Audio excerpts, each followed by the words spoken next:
kelas 10 IPA. Kali ini Miss akan menjelaskan tentang daur biogeokimia. Nah, apa itu biogeokimia?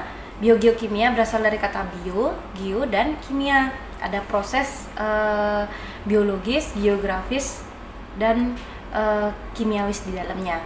Nah, daur biogeokimia itu diantaranya adalah ada daur fosfor, daur sulfur, daur nitrogen, daur karbon, dan daur air. Nah, Miss akan menjelaskan satu persatu dari daur biogeokimia tersebut. Yang pertama adalah daur nitrogen. Nitrogen atau N2. Jadi pada bagan ini adalah bagan daur nitrogen. Di sini ada tumbuhan, hewan, di sini ada tumbuhan juga, ini ada mikroorganisme. Oke, nitrogen ini adalah unsur yang paling diperlukan dalam tubuh karena nitrogen itu adalah salah satu unsur yang diperlukan dalam penyusunan asam nukleat DNA dan RNA. Baik, jadi nitrogen yang ada di atmosfer ini tidak semua makhluk hidup bisa memanfaatkan nitrogen secara langsung. Jadi tidak semua tumbuhan memanfaatkan nitrogen secara langsung. Jadi ada beberapa tumbuhan yang bisa memanfaatkan nitrogen di atmosfer secara langsung, yaitu adalah tumbuhan kacang-kacangan. Jadi di sini adalah tumbuhan kacang-kacangan. Tumbuhan kacang-kacangan itu kenapa dia bisa memanfaatkan nitrogen secara langsung? Karena tumbuhan kacang-kacangan memiliki bintil akar. Di dalam bintil akar ini terdapat bakteri Rhizobium yang mampu mengikat nitrogen di atmosfer. Jadi bakteri Rhizobium ini dia akan memfiksasi nitrogen di atmosfer, sehingga tumbuhan kacang-kacangan bisa memanfaatkan nitrogen dalam pertumbuhannya secara langsung. Nah, tumbuhan kacang-kacangan ini melalui rantai makanan akan dimakan oleh hewan. Contohnya di sini gambarnya adalah tikus. Jadi melalui rantai makanan maka unsur N, unsur nitrogen akan berpindah dari tumbuhan kacang-kacangan ke hewan pemakan tumbuhan. Di sini contohnya adalah tikus.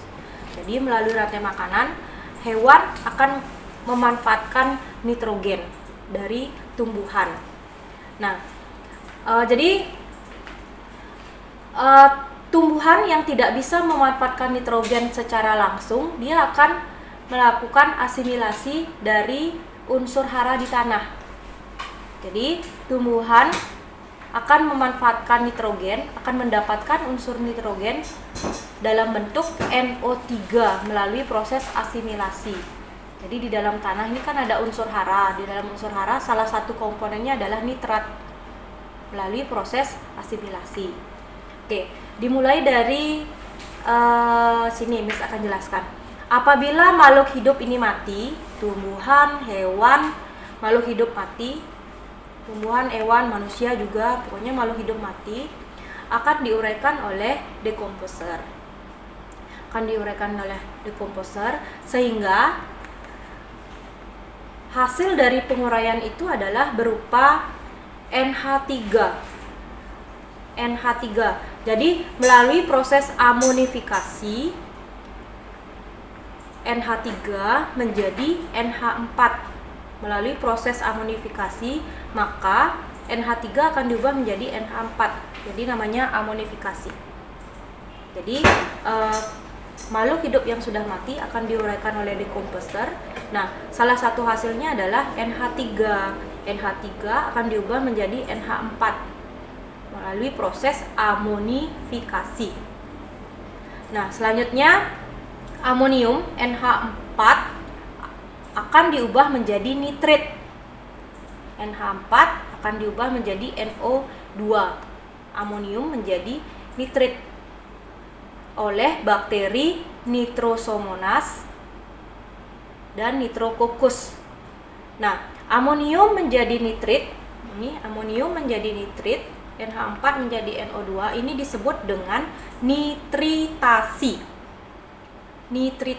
Amonium menjadi nitrit, namanya nitritasi dengan bantuan bakteri Nitrosomonas dan Nitrococcus. Nah, selanjutnya nitrit NO2 akan diubah menjadi nitrat. NO2 menjadi NO3. Nah, proses perubahan nitrit menjadi nitrat namanya nitratasi.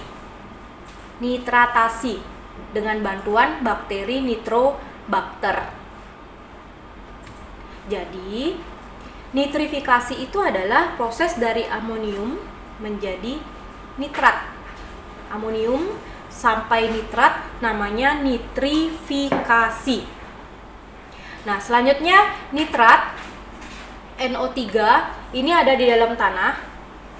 Ini adalah nitrogen dalam tanah. Nitrogen dalam tanah namanya NO3. Nah, nitrogen dalam tanah ini akan dimanfaatkan secara langsung oleh tumbuhan melalui proses asimilasi, fotosintesis. Jadi, tumbuhan kan menyerap unsur hara dalam tanah. Nah, salah satu komponen unsur hara itu adalah NO3. Jadi, tumbuhan mendapatkan nitrogen dalam bentuk NO3. Nah, selanjutnya NO3 ini, nitrat ini, NO3 akan bisa menjadi N2 di atmosfer dengan bantuan bakteri denitrifikasi, sehingga perubahan nitrat NO2 menjadi N2 di atmosfer disebut dengan denitrifikasi. Nah, N2 di atmosfer ini akan dimanfaatkan kembali oleh tumbuhan kacang-kacangan, karena tumbuhan kacang-kacangan yang bisa memfiksasi N2 di atmosfer. Jadi N2 berpindah ke tumbuhan kacang-kacangan melalui rantai makanan. N2 akan berpindah dari tumbuhan, hewan pemakan tumbuhan, hewan pemakan hewan, konsumen 2 sampai konsumen puncak. Jadi nitrogen bisa dimanfaatkan oleh makhluk hidup lain. Begitu selanjutnya. Jadi dalam proses ini ada proses yang pertama adalah penguraian. Semua makhluk hidup mati diuraikan. Terus yang kedua itu ada proses amonifikasi. Terus ada nitritasi, NH4 menjadi NO2. Selanjutnya ada nitratasi, nitrit menjadi nitrat. Selanjutnya ada proses nitrifikasi. Nitrifikasi itu dari amonium sampai nitrat. Selanjutnya asimilasi. Asimilasi itu nitrat dimanfaatkan oleh tumbuhan sebagai bahan fotosintesis nantinya. Selanjutnya ada denitrifikasi. Denitrifikasi itu NO3 nitrat menjadi N2 bebas di atmosfer. Sekarang adalah daur karbon. Ya, karbon di udara itu dalam bentuk karbon organik, yaitu CO2. CO2 itu adalah senyawa anorganik. Jadi CO2 yang ada di udara itu adalah senyawa anorganik namanya ya. Nah, CO2 ini ada banyak sumber dari mana datangnya CO2. Yang pertama itu ada, ini kan gambar pabrik. Gambar pabrik itu CO2 bisa bersumber dari asap. Hasil produksi pabrik. Yang kedua itu ada dari kendaraan bermotor, juga ada dari hasil pembakaran. Jadi dari hasil pembakaran apapun itu salah satu komponennya adalah CO2. Nah, CO2 hasil dari pembakaran itu semua akan berkumpul di atmosfer. Nah, selain itu, selain hasil dari pembakaran, CO2 juga bersumber dari hasil respirasi makhluk hidup, hewan, tumbuhan, manusia, dan mikroorganisme. Jadi, semua makhluk hidup itu melakukan respirasi seluler yang salah satu hasilnya adalah senyawa anorganik, yaitu CO2. Nah, jadi CO2 ini bersumber dari respirasi dan pembakaran hewan, hasil pembakaran pabrik dan pembakaran sampah. Gitu. Nah, jadi yang pertama, CO2 yang di atmosfer itu dimanfaatkan yang pertama oleh tumbuhan sebagai produsen, tumbuhan maupun makhluk hidup lain yang memiliki klorofil seperti bakteri dan ganggang. Jadi CO2 ini dimanfaatkan oleh makhluk hidup fotosintetik dalam proses fotosintesis. Jadi proses fotosintesis ini adalah salah satu bahannya adalah CO2 dan air.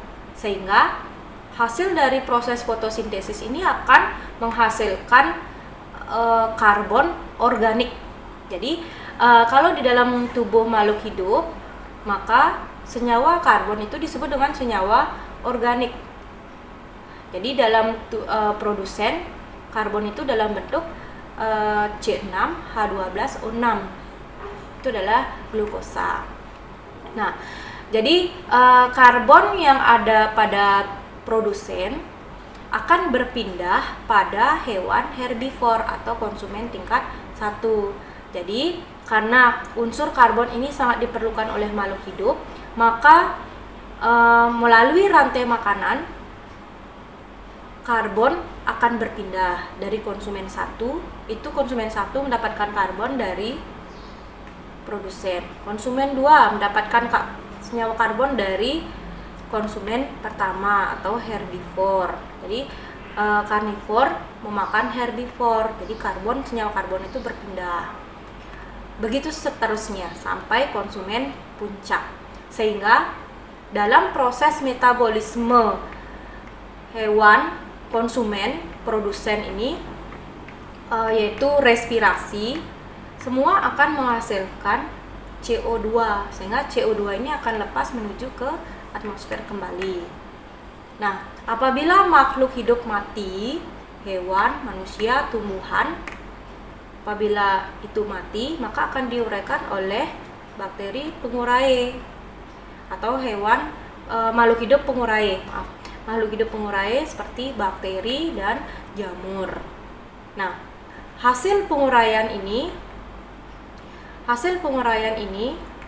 oleh bakteri, maka salah satunya adalah CO2 lagi. Jadi CO2 akan menuju ke atmosfer. Nah, jadi kalau makhluk hidup yang susah diuraikan atau susah terurai, maka ini akan mengendap dan membentuk bahan bakar fosil atau CaCO3. Jadi senyawa karbon yang tidak bisa diuraikan itu akan membentuk bahan bakar fosil. Jadi CaCO3. Nah, bahan bakar fosil ini yang digunakan untuk pembakaran. Ini biasanya digunakan oleh bahan bakar oleh pabrik. Sehingga kalau ini dilakukan pembakaran, maka CO2 itu akan ke atmosfer kembali. Jadi melangsungkan siklusnya kembali. Nah, jadi apabila pembakaran ini banyak di bumi, sedangkan makhluk hidup yang memanfaatkan CO2 ini berkurang seperti tumbuhan. Jadi tumbuhan yang memanfaatkan CO2, tumbuhan berkurang, aktivitas pembakaran banyak, makhluk hidup, hewan, manusia itu melakukan respirasi juga tinggi. Jadi CO2 itu kan meningkat di atmosfer. Nah, peningkatan CO2 di atmosfer ini berdampak pada global warming, yaitu apabila CO2-nya ini menumpuk di atmosfer, maka akan mengalami proses yang namanya efek rumah kaca. Nah, efek rumah kaca itu adalah penumpukan CO2 di atmosfer. Nah, apabila ada efek rumah kaca, maka sinar matahari yang diserap oleh bumi itu akan tidak bisa dipantulkan kembali. Jadi intinya adalah sinar matahari yang ada di bumi itu akan diserap lebih banyak di bumi, sehingga akan menimbulkan pemanasan global. Jadi pemanasan global itu salah satunya adalah penumpukan CO2, yaitu menyebabkan efek rumah kaca. Nah, ini kalian bisa analisis dalam musibah corona ini. Jadi kalian bisa analisis adakah hubungannya dengan penumpukan CO2 di atmosfer. Jadi proses musibah corona ini, jadi kan ada stay at home, sempat berikan tugas pada kalian. Silakan kalian analisis, di mana nanti materi ini akan keluar dalam part nanti. Selanjutnya adalah sulfur es. Sulfur ini bersumber dari Gunung Merapi, pembakaran sama seperti daur karbon ya, semua ada sumbernya. Nah, salah satu dari hasil pembakaran ini adalah sulfur. Tadinya kan ada salah satu pembakaran adalah karbon. Nah, hasil lainnya adalah sulfur. Nah, sulfur hasil pembakaran akan bertumpuk di atmosfer. Dari Gunung Merapi juga akan bertumpuk di atmosfer. Nah, sulfur, sumber lain dari sulfur itu adalah hasil penguraian dari bakteri pengurai, yaitu H2S. Hasilnya adalah H2S. Ini akan berkumpul di atmosfer. Nah, sulfur hasil dari pembakaran Gunung Merapi, hasil penguraian ini yang di atmosfer itu akan mengalami oksidasi namanya. Oksidasi yaitu berikatan dengan oksigen. Nah, SO2 akan membentuk SO4. Nah, sehingga SO4 ini dia akan berkumpul dan membentuk awan yang namanya awan yang nanti akan mengalami presipitasi. Presipitasi itu artinya hujan. Jadi kalian tahu kan siklus hujan itu kan dari awan dulu, awan, kemudian awannya itu pecah menjadi titik-titik air, itu namanya hujan. Nah, jadi SO4 itu akan turun ke tanah dalam bentuk air hujan. Jadi SO4 itu dalam bentuk air hujan. Nah, sehingga kalau hujan yang mengandung SO4 itu namanya hujan asam. Hujan asam, jadi hujan yang mengandung unsur S dan unsur N nantinya, itu namanya hujan asam. Jadi hujan itu akan terserap di sana, sehingga SO4 itu berada dalam tanah. Nah, unsur S dalam bentuk SO4 di tanah ini akan bergabung dengan unsur mineral lain sehingga diserap oleh tumbuhan. Jadi unsur S diserap oleh tumbuhan, digunakan untuk metabolisme, sehingga unsur S itu berpindah ke produsen. Jadi hewan herbivore itu mendapatkan unsur S dalam proses metabolismenya tadi.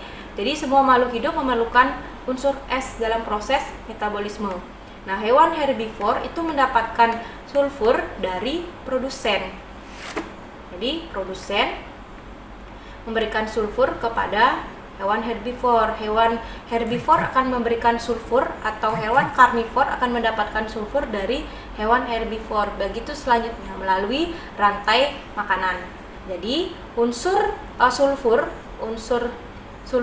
itu belerang, jadi didapatkan melalui proses rantai makanan. Nah, jadi apabila semua makhluk hidup ini mati, termasuk manusia juga ya. Jadi manusia mendapatkan sulfur itu bisa dari tumbuhan, bisa dari hewan. Nah, apabila makhluk hidup mati, maka akan diuraikan oleh makhluk hidup pengurai. Contohnya adalah bakteri dan jamur.